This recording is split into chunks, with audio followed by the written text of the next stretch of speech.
Good morning students. Agriculture पढ़ रहे थे, एग्रीकल्चर में भी एग्रोनॉमी पढ़ रहे थे और एग्रोनॉमी का पहला चैप्टर पढ़ रहे थे और उसमें हम पढ़ रहे थे सस्य विज्ञान के बारे में। सस्य विज्ञान की परिभाषा पढ़ ली, महत्व और कहाँ कहाँ पर काम में आता है या किस काम में हम ले सकते हैं, चाहे वह किसान है, चाहे वह स्टूडेंट है या चाहे वह टीचर है, यानी कि सस्य विज्ञान का कहाँ कहाँ पर किस क्षेत्र में उपयोग हो सकता है वो पढ़ लिया है। अगला जो टॉपिक आता है वो आता है आपका मृदा। तो बात करेंगे अब मृदा के बारे में। कहा था कि दूसरा टॉपिक आपका मृदा रहेगा, तो मृदा पर बात करते हैं। मृदा को इंग्लिश में सॉइल बोला जाता है। अच्छा, मृदा पढ़ने से पहले, मृदा को डिस्कस करने से पहले मैं एक छोटी सी चीज और डिस्कस करना चाहता हूं यहां पर। देखो, एक तो होता है लैंड, यानी कि भूमि, और एक होता है मृदा। इन दोनों में क्या अंतर है, कभी सोचा है? अभी सोच करके देखो कि भूमि क्या होती है और मृदा क्या होती है। तो देखो, भूमि का तो सीधा सिंपल सा काम है, ये अगर आपका अर्थ है तो इस क्षेत्र में जितना भी क्षेत्र है, यानी कि ये मान लो हम ये कहते हैं कि 70% भाग पर पानी प्रेजेंट है, ये मान लो कि पानी वाला भाग है, ये पानी वाला भाग है। बाकी का जो भाग बच गया है ना, वो इस प्रकार का नहीं होगा, एक्चुअल में अलग अलग जगह पर अलग अलग होता है, मैप वगैरह देखे होंगे आपने। बाकी जो भाग बच गया है उसको भूमि कह देते हैं, उसको लैंड बोल दिया जाता है। अच्छा, लैंड हो गया। अब अगर बात करें कि मृदा क्या है, तो मृदा क्या होती है इसमें देखो, मृदा वेदरिंग ऑफ रॉक्स, यानी कि चट्टानों के टूटने से। अच्छा, भूमि पर तो चट्टान भी होती है, चट्टानों के टूटने से मृदा का निर्माण होता है। मृदा है नहीं, ये मृदा का निर्माण होता है, बस इतनी बात कही है मैंने, मृदा का निर्माण होता है। अच्छा, मृदा का निर्माण हो गया। अब मृदा एक्चुअल में होती क्या है, मृदा क्या करती है, क्या देती है, वो चीजें देखनी है। मृदा खनिज पदार्थों,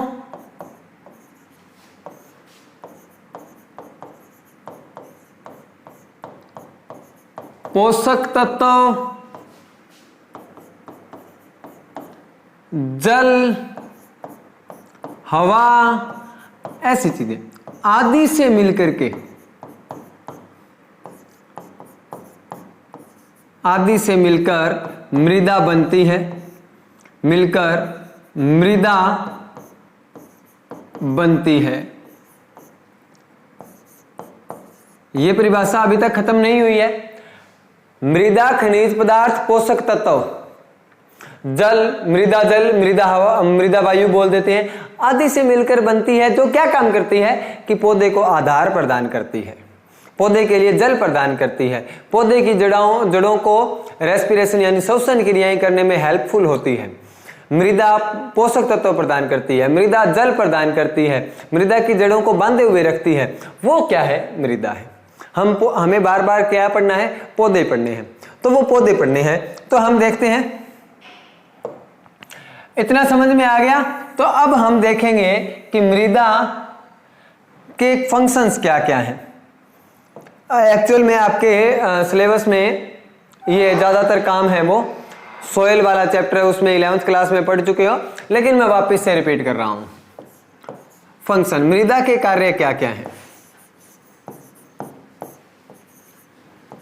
मृदा के कार्य क्या है। तो पहला कार्य तो सिंपल है, सभी जानते हैं इसके बारे में कि पोषक तत्व और जल प्रदान करती है। पहला तो सिंपल है, पोषक तत्व व जल प्रदान करती है। किसको प्रदान करती है, पौधे को। दूसरा क्या है, पौधे को आधार प्रदान करती है, पौधे को आधार प्रदान करती है। तीसरा क्या है, पौधे की जड़ों को श्वसन क्रिया के लिए, किसके लिए, श्वसन क्रिया के लिए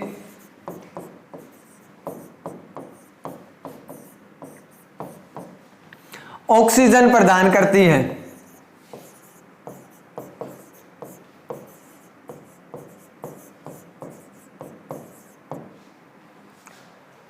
ये इतनी बात हमें पहले से मालूम है, हम पहले से पढ़ चुके हैं, 11th क्लास में पढ़ते हैं। मृदा का छोटा सा टॉपिक आता है 12th क्लास में आपका, उसमें हमें क्या पढ़ना है वो देखना है। तो अब इसके आगे अगर मैं बात करूं तो सबसे पहले एक बार मैं इसको रिपीट कर देता हूं कि क्या है, क्या हमने पढ़ा है अब तक। तो सिंपल सी चीज देखो कि मृदा और भूमि में अंतर देखा। भूमि यानी कि धरती का वह भाग जो जल के अलावा है, सारा कुछ है, जहां पर चट्टानें भी हैं, पेड़ पौधे भी होते हैं, यानी कि सारा भाग जहां पर जल नहीं है। अगर इसको थोड़ा सा और डीप ले जाकर के मैं बात करूं तो हाइड्रोस्फीयर, 3 स्फीयर की बात करेंगे जो अर्थ में प्रेजेंट रहते हैं, एटमॉस्फेयर और लिथोस्फीयर। हाइड्रोस्फीयर में हाइड्रो का मतलब होता है जल, जलमंडल बोल देते हैं। एटमॉस्फेयर को वायुमंडल बोल देते हैं, यानी कि जिसको आप धरती बोलते हैं ना, वो उस धरती के ऊपर जो हवाएं प्रेजेंट है वो सब किस में आता है, एटमॉस्फेयर में आता है, जहां पर हवाएं प्रेजेंट है। लिथोस्फीयर में क्या आएगा, लिथो का मतलब होता है चट्टान या फिर एक बेस देने वाला, जो एक बेस प्रदान करता है। तो बेस कौन प्रदान करता है, भूमि। ना ही तो जल में बेस होता है, ना ही हवा में बेस होता है, जो एक आधार प्रदान करता है। आधार प्रदान किसको, सभी चीजों को, जिस पर सभी चीजें चल सकती है या सभी चीजें उग सकती है, वो सारी की सारी क्या है, आधार प्रदान करता है। लिथोस्फीयर में पढ़ा जाता है। अच्छा, लिथोस्फीयर, हाइड्रोस्फीयर और एटमॉस्फेयर। हाइड्रोस्फीयर उसको बोलते हैं जिसमें जल है, एटमॉस्फेयर जहां पर वायु है, लिथोस्फीयर जहां पर क्या है कि आपका बेस या आधार प्रदान करता है, जहां पर सारी की सारी भूमि है। अच्छा, भूमि यानी कि जो सभी पार्ट को, हवा और जल को छोड़ करके धरती का जो भी भाग है वो बाकी का भूमि है। इतनी बात समझ में आ गई। अच्छा, भूमि के अलावा हम कहते हैं कि मृदा क्या है, तो हम ये कहते हैं कि भूमि का वह भाग जो खनिज पदार्थों, जो चट्टानों के अपक्षय से बना है, चट्टानों के विघटन से बना है, चट्टानों के टूटने से बना है। भूमि का वह भाग जो चट्टानों के टूटने से बना है, जिसमें खनिज पदार्थ, पोषक तत्व, मृदा वायु, मृदा जल ये उपस्थित रहते हैं, और जो पौधों के लिए क्या काम करता है, पोषक तत्व, जल, वायु, ये सब चीजें उनको प्रदान करता है। और पौधे के लिए एक आधार प्रदान करने का काम, पौधे को बांध करके रखने का काम भी किसका होता है, मृदा का होता है। ये थोड़ा सा इसका मृदा का जनरल इंट्रोडक्शन था। अच्छा, अगर इसमें हम आगे बात करें तो इसमें क्या पढ़ेंगे,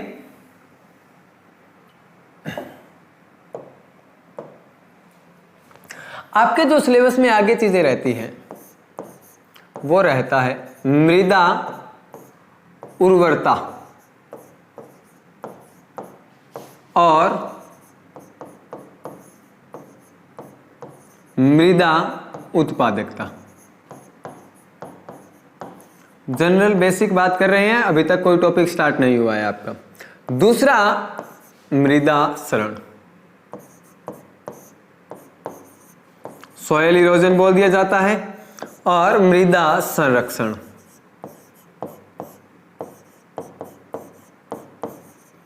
यानी कि मृदा को बचाव कैसे किया जाता है।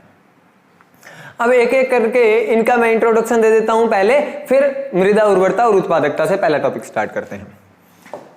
अच्छा, पहला देखो इसमें क्या होता है, मृदा उर्वरता क्या होती है कि मृदा की वह क्षमता जो पौधे को पोषक तत्व एक संतुलित मात्रा में, जितना उसको चाहिए होता है, वो प्रदान करे, साथ के साथ जल प्रदान करे और साथ के साथ वायु प्रदान करे, मृदा उर्वरता कहलाती है। जिससे पौधे क्या है, ग्रो करते हैं, मृदा उर्वरता कहलाते हैं। मृदा उत्पादकता क्या होती है कि मृदा की वह क्षमता जिससे क्या है, पौधे उत्पादन देते हैं। मृदा की वह क्षमता जिससे पौधे हैं पोषक तत्व जल और वायु लेते हैं और उत्पादन बढ़ा देते हैं। कुछ मृदाओं में कम होता है, कुछ में ज्यादा होता है, ये आगे डिटेल में डिस्कस करेंगे। इन दोनों में अंतर भी देखा जाएगा, क्या अंतर रहता है। आगे आता है मृदा क्षरण, सॉयल इरोजन। अच्छा, इसको बोला जाता है, इंग्लिश में बोलते हैं इसको सॉयल फर्टिलिटी। सॉयल फर्टिलिटी, इसको बोला जाता है सॉयल प्रोडक्टिविटी। Soil productivity. मृदा क्षरण इसको सॉयल इरोजन बोल दिया और मृदा का कटाव बोल देते हैं, यानी कि हवा के साथ मृदा, पानी के साथ मृदा, पैरों के साथ, मनुष्य के साथ, जानवरों के साथ मृदा के जो कण हैं वो अपना स्थान बदल लेते हैं, एक स्थान से दूसरे स्थान पर चले जाते हैं, उसको मृदा क्षरण बोल देते हैं। मृदा संरक्षण, मृदा कटाव से बचाने के लिए जो उपाय किए जाते हैं उनको बोल देते हैं मृदा संरक्षण। या फिर मृदा की उत्पादकता बढ़ाने के लिए भी मृदा संरक्षण किया जाता है। कई बार ये होता है कि बरानी क्षेत्र होते हैं या कुछ क्षेत्र ऐसे होते हैं जहां पर मृदा उपजाऊ नहीं होती, बंजर होती है, तो उसके लिए भी मृदा संरक्षण किया जाता है। जैसे उसमें कोई और मृदा ला करके ऐड कर दिया, या वहां पर ऑर्गेनिक मैटर है वो ऐड कर देते हैं, कार्बनिक पदार्थों का ऐड कर देते हैं। अच्छा, मृदा में कार्बनिक पदार्थ भी रहते हैं।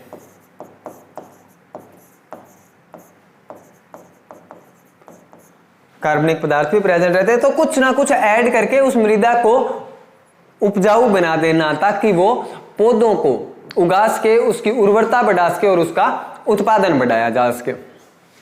इनको हम वन बाय वन करके डिस्कस करेंगे। पहले बात करते हैं मृदा उर्वरता की। पहला टॉपिक आता है आपका मृदा उर्वरता, यानी कि सॉइल फर्टिलिटी।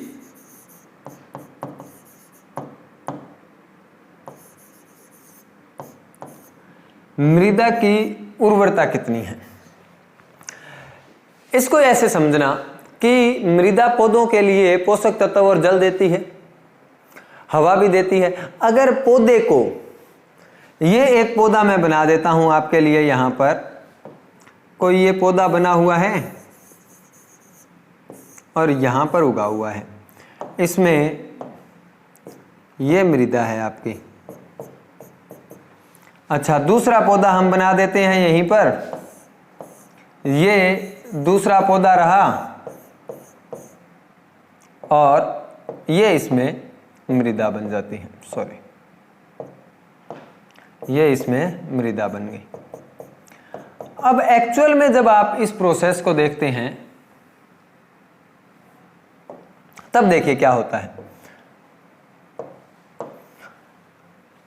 मृदा में पहले से क्या उपस्थित है, कार्बनिक पदार्थ उपस्थित है। क्या क्या चीजें उपस्थित होती है मैं लिख देता हूं। कार्बनिक पदार्थ, कार्बनिक पदार्थ उनको बोला जाता है जो कार्बन यानी कार्बन, हाइड्रोजन और ऑक्सीजन से, हाँ हालांकि ये डेफिनेशन पुरानी जरूर है अकॉर्डिंग टू केमिस्ट्री, केमिस्ट्री के अकॉर्डिंग ये डेफिनेशन पुरानी है, लेकिन समझने के लिए बहुत आसान है। कार्बनिक पदार्थ, कार्बन, हाइड्रोजन और ऑक्सीजन इनमें प्रचुर मात्रा में होता है। अच्छा, मिनरल्स या खनिज पदार्थ या पोषक तत्व बोल देते हैं।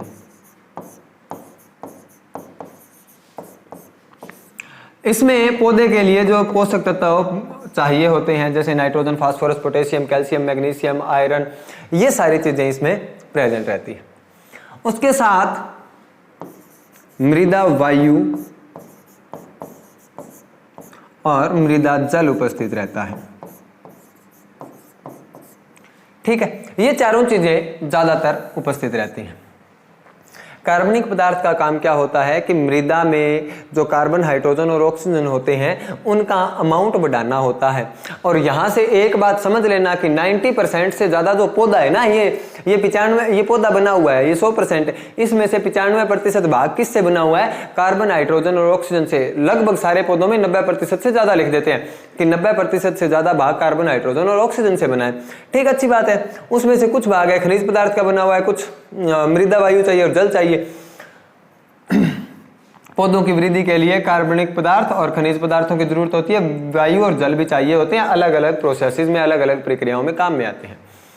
अब यहां से कार्बनिक पदार्थ का काम हुआ कि एक तो मृदा को नरम बनाए रखता है। नरम बनाए रखने का मतलब ये हो गया कि ये जो भी पोषक तत्व या जो भी पानी इसको चाहिए, या फिर दूसरी चीज ये है कि यहाँ पर अगर इसको ऑक्सीजन चाहिए होता है तो इनके बीच में अगर थोड़ा बहुत स्पेस है, रंध्रावकाश है, नरम बनी है तो इसका मतलब रंध्रावकाश है। अगर रंध्रावकाश है तो ऊपर से ऑक्सीजन है वो इनके पैरों में आ जा सकती है, जिससे जड़ें हैं श्वसन क्रियाएं कर सकते हैं।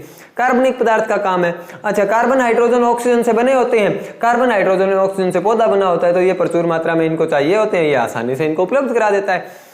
खनिज पदार्थ चाहिए होते हैं या पोषक तत्व बोल देते हैं।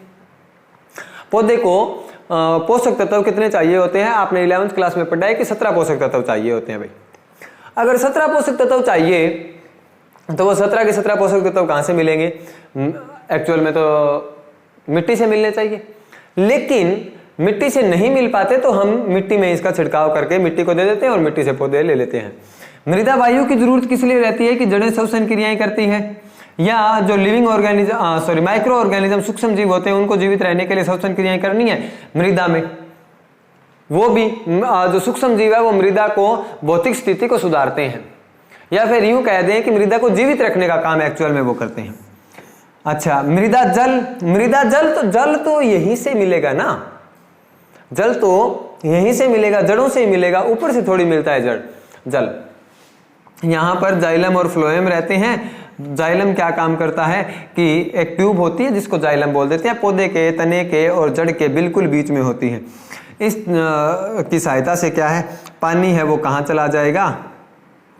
पानी है वो ऐसे ऊपर की ओर चला जाता है, और पानी में घुल करके, जिस प्रकार पानी में नमक घुल जाता है उसी प्रकार पानी में मिनरल्स हैं वो घुल जाते हैं और घुल करके ऊपरी भाग तक पहुंच जाते हैं। ऐसा ही इसमें होता है, इसमें भी ट्यूब बनी हुई है और पानी है वो ऊपर की ओर पहुंच जाता है। ये इतनी चीजें आपने समझ ली। तो यहां पर अब आप जब डेफिनेशंस देखते हैं इसकी, तो देखो मेन काम है वो खनिज पदार्थों का हुआ। खनिज पदार्थों का कैसे? या पोषक तत्वों का हुआ कि पौधे को अगर नाइट्रोजन नहीं मिलेगा, फास्फोरस, पोटास, कैल्शियम, मैग्नीशियम, देखो कार्बन, हाइड्रोजन और ऑक्सीजन सबसे ज्यादा चाहिए पौधे को, मैं मानता हूं। अप्रोक्सीमेटली 90% पौधा है वो कार्बन, हाइड्रोजन, ऑक्सीजन का बना होता है। जिस प्रकार हम कह देते हैं कि मनुष्य के शरीर में 70% के पानी का बना हुआ है या पानी प्रेजेंट रहता है, उसी प्रकार पौधे भी 90% कार्बन, हाइड्रोजन और ऑक्सीजन के बने हैं। वो CO2 तो यहां से मिल जाएगी ना, कार्बन और ऑक्सीजन तो यहां से मिल गए, पानी चाहिए होगा वो पानी यहां से मिल जाएगा। अब ये दोनों चीजें तो इनको नेचुरली मिल जाती हैं, नेचुरली पोषक तत्व भी मिलते हैं, लेकिन पोषक तत्व क्या है, कभी कम हो जाते हैं, कभी ज्यादा हो जाते हैं, नहीं मिल पाते एक्चुअल में। तो और कई बार मृदाएं क्या है, मृदाओं में अनुपस्थिति होती है या मृदाओं में उपस्थिति होती है किसकी? खनिज पदार्थों की, मिनरल्स की। अब अगर मिनरल कम है तो ये वृद्धि नहीं कर पाएंगे, मिनरल ज्यादा हो जाए तो ये वृद्धि कर सकते हैं। ठीक है, ये हो गया। अब हमें परिभाषा देखनी है किसके लिए? मृदा उर्वरता के लिए किस पर निर्भर रहती है? खनिज पदार्थों पर या पोषक तत्वों पर निर्भर रहती है। इसकी परिभाषा अगर मैं लिखना चाहूं तो यहीं से जो अभी प्रोसेस समझा है ना, इसी प्रोसेस पर बेस है मैं इसकी डेफिनेशन लिखूंगा। मृदा उर्वरता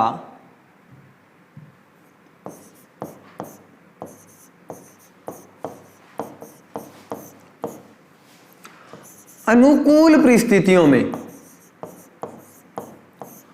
अनुकूल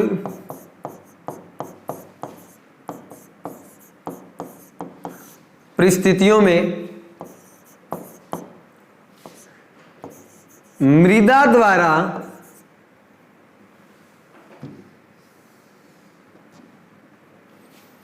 मृदा द्वारा पौधे को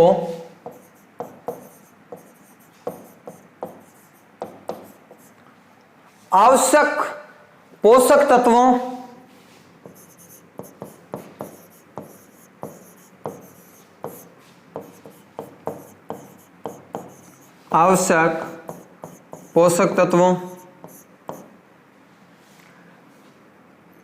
को संतुलन रूप में या संतुलित आवश्यक पोषक तत्वों को पर्याप्य रूप में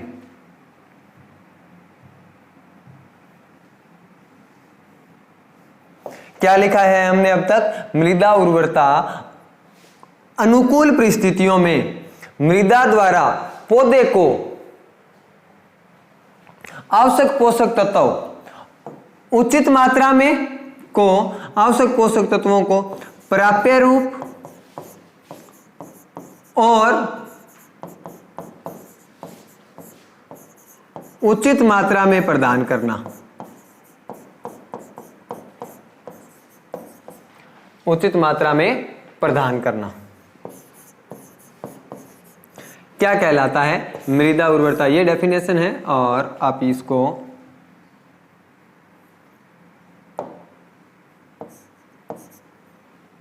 प्रदान करना क्या कहलाता है? मृदा उर्वरता कहलाता है। किसकी अनुकूल परिस्थितियां चाहिए? देखो दो तीन ही वर्ड मेन है। अनुकूल परिस्थितियां चाहिए यानी कि जो फेवरेबल कंडीशंस है पौधे के ग्रो करने के लिए या फिर मृदा के लिए।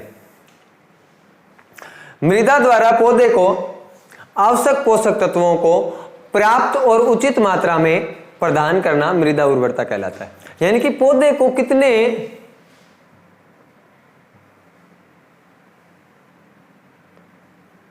ये देखो यहां से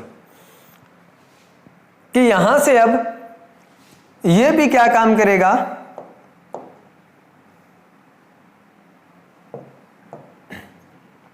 यहां से ये जो जड़ें हैं ना इसको क्या दे देंगी?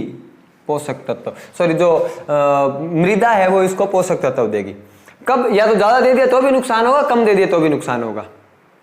जैसे अगर एग्जांपल की बात करें तो नाइट्रोजन अगर कम हो जाए तो पत्तियां पीली हो जाएगी, नाइट्रोजन अगर ज्यादा हो जाए तो फास्फोरस या पोटास का अमाउंट है, फास्फोरस का अमाउंट है वो बढ़ जाएगा, या नाइट्रोजन ज्यादा हो जाए तो कार्बन का अमाउंट कम हो जाएगा, जिससे इसकी जो वेजिटेटिव ग्रोथ है, वानस्पतिक वृद्धि है वो ज्यादा हो जाएगी और उत्पादक ग्रोथ है, उत्पादकता है वो कम हो जाएगी। ये सारी चीजें यहां पर होती हैं। तो अनुकूल परिस्थितियों में, परिस्थितियां बिल्कुल अनुकूल है दोनों पौधों में, आवश्यक पोषक तत्व प्रदान करने हैं। क्या करना है? आवश्यक पोषक तत्व प्रदान करने हैं दोनों को। अब अगर इसमें कम पोषक तत्व हैं, इसमें ज्यादा पोषक तत्व हैं, तो मृदा उर्वरता किसकी हुई? ये ज्यादा पोषक तत्वों को दे सकती है, ये ज्यादा पोषक तत्व नहीं दे सकती क्योंकि खुद के पास नहीं है।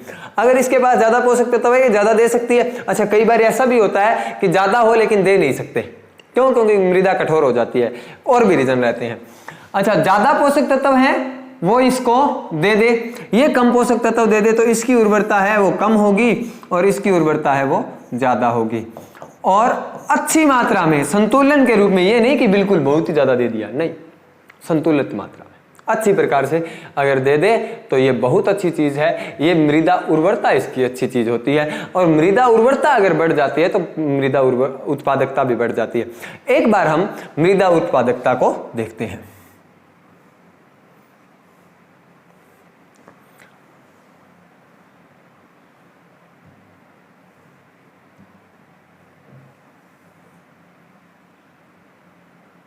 जिस भी बच्चे ने अब तक मृदा उर्वरता की परिभाषा नहीं लिखी है वो मृदा उर्वरता की परिभाषा लिख लेंगे एक बार, या स्क्रीनशॉट ले सकते हैं। इसके अलावा अब हम बात करेंगे मृदा उत्पादकता क्या होती है।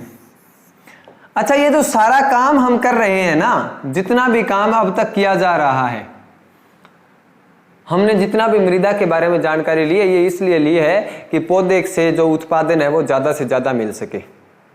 पौधों से उत्पादन है वो क्या मिल सके? ज्यादा से ज्यादा मिल सके।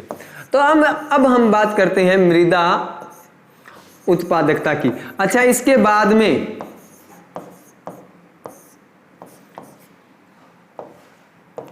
हम ये भी देखेंगे कि आगे इसमें मृदा उर्वरता और उत्पादकता के टॉपिक में क्या पढ़ना है। इसको बोलते हैं सॉइल प्रोडक्टिविटी।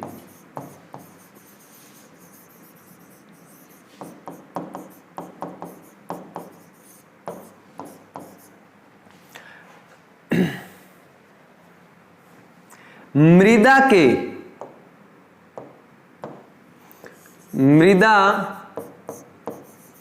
की वह समता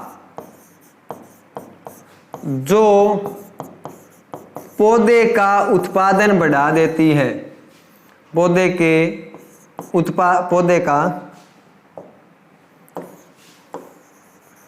मृदा की वह क्षमता जो पौधे का क्या कर देती है, उत्पादन बढ़ा देती है या पैदावार बढ़ाने में पौधे की पैदावार बढ़ाने में सहायक होती है।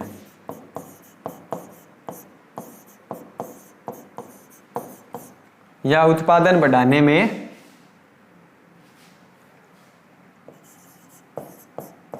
अब देखो सीधी सी बात है, यहां से समझ लेनी चाहिए आपको कि अगर मृदा उर्वरता ज्यादा होगी, मृदा उर्वरता ज्यादा का इसका मतलब है पोषक तत्व बहुत अच्छी तरह से मिल रहे हैं उसको। मृदा उर्वरता ज्यादा मतलब पोषक तत्व अच्छी तरह से मिल रहे हैं। पोषक तत्व अगर अच्छी तरह से मिल रहे हैं तो उस पौधे का उत्पादन भी बढ़ेगा।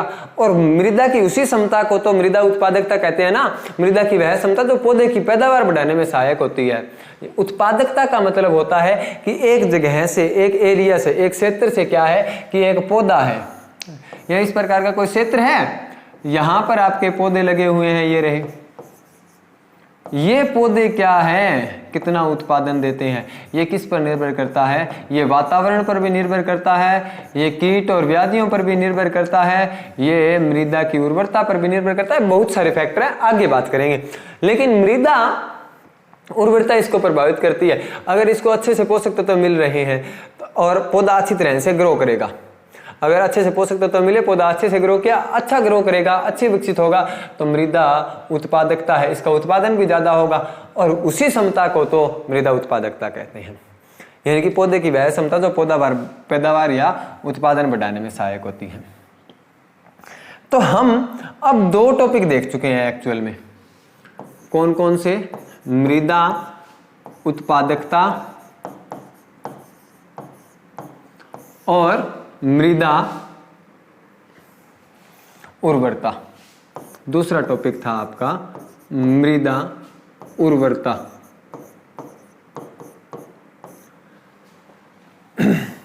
यहां तक आपने देख लिया मृदा उत्पादकता और मृदा उर्वरता। अब हम मृदा उत्पादकता को पढ़ेंगे बाद में। एक बार इसको साइड में रख देते हैं। तो ये टॉपिक है, इसको दो भागों में फिर विभाजित कर दिया, मृदा उत्पादकता और मृदा उर्वरता। मृदा उर्वरता के बारे में पढ़ेंगे, मृदा उर्वरता की परिभाषा हमने पढ़ ली, और फिर मृदा उत्पादकता के बारे में पढ़ेंगे, फिर दोनों के बीच में अंतर पढ़ेंगे, टॉपिक खत्म हो जाएगा। अच्छा, मृदा उर्वरता अब सबसे पहले पढ़ेंगे कि इसको कौन कौन से कारक है वो प्रभावित करते हैं, यानी कि मृदा उर्वरता किस चीज से बढ़ सकती है, किस चीज से कम हो सकती है। जैसे इसके पैतृक पदार्थ हैं, इसकी टोपोग्राफी क्या है, यानी कि स्थलाकृति, बहुत ऊंची जगह पर मृदा है या बहुत नीची जगह पर मृदा है, राजस्थान के टीलों में मृदा है या पठार में मृदा है, बहुत सी चीजों पर निर्भर करती है। वन बाय वन डिस्कस करेंगे। तो जो इसके कारक हैं उनको मैं दो भागों में विभाजित कर देता हूं। प्राकृतिक यानी कि नेचुरल फैक्टर्स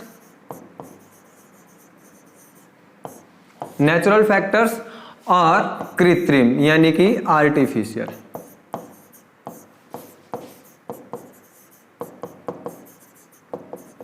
इनको वन बाय वन डिस्कस किया जाएगा। आगे के लेक्चर में हम प्राकृतिक कारक डिस्कस करेंगे, उससे आगे के लेक्चर में हम कृत्रिम कारक हैं वो डिस्कस करेंगे। कृत्रिम यानी कि जो हमारे द्वारा, मानव द्वारा किए जाते हैं, उनमें चेंजेस लाया जाता है। मृदा उर्वरता को किस प्रकार बढ़ाया जाता है, ये फैक्टर है, प्राकृतिक है चाहे वो कृत्रिम है। तो आगे के लेक्चर में डिस्कस करेंगे। सो आज के लिए इतना ही। Thank you very much. इसको एक बार पढ़ लीजिएगा, रिवाइज कर लीजिएगा और लिख लीजिएगा।